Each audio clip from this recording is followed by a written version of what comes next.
विधानसभा निवडणुकांमधून मोकळ्या झालेल्या पुणे महानगरपालिकेच्या बांधकाम नियंत्रण विभागाने आज वारजे माळवाडीमधील 2 ठिकाणची अनधिकृत पक्की बांधकामे आणि शिवनेमधील फ्रंट मार्जिनवर कारवाईचा बडगा उगारला। यामध्ये जवळपास 7250 चौरस फूट अनधिकृत बांधकाम निष्कासित करण्यात आले।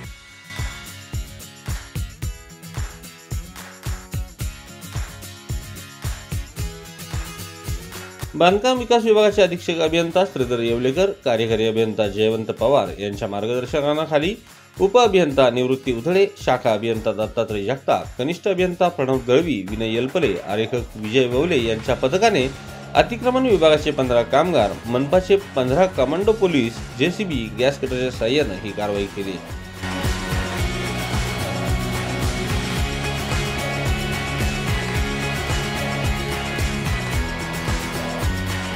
यामध्ये वारजे माळवाडीमधील आरएमडी महाविद्यालयाच्या मागे असलेल्या एका बांधकामाचे फुटिंग आणि सिप्ला कॅन्सर रुग्णालय भागातील एका बहुमजली इमारतीच्या स्लॅबला ब्रेकरच्या साहाय्याने तोडण्यात आलं। या कारवाईचे नियोजन कनिष्ठ अभियंता प्रणव दळवी यांनी केलं होतं।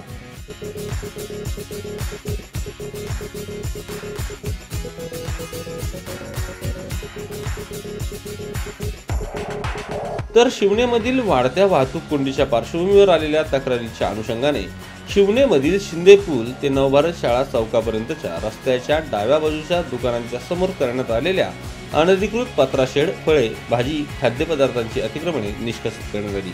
या कारवाईचे नियोजन कनिष्ठ अभियंता विनय येलपले यांनी केलं होतं। तर भविष्यात अशा प्रकारच्या कारवाई सुरूच राहणार असल्याचं उपअभियंता निवृत्ती उथळे यांनी म्हटलंय।